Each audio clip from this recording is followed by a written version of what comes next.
आज पवित्र दिवस रे वक्तव्य रखा। जय श्री राम।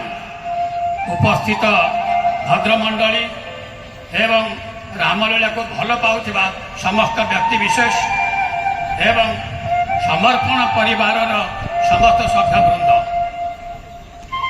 ओडिशार लोककला को उज्जीवित रखी आहरी आगो को नेबाई समर्पण परिवार प्रति वर्ष विभिन्न प्रकार कार्यक्रम हाथ को नहीं।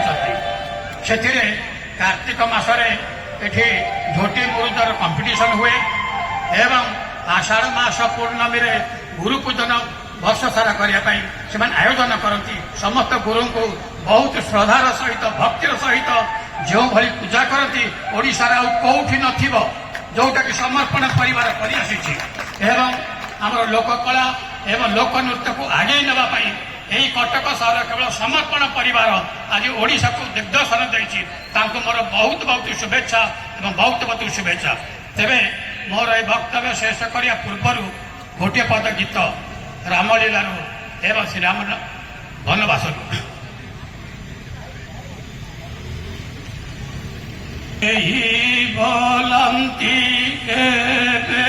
शुणन्तु राजा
समर्पण परिवार मत सदा बेले पाखे बहुत बहुत कृतज्ञ, बहुत बहुत कृतज्ञ। धन्यवाद।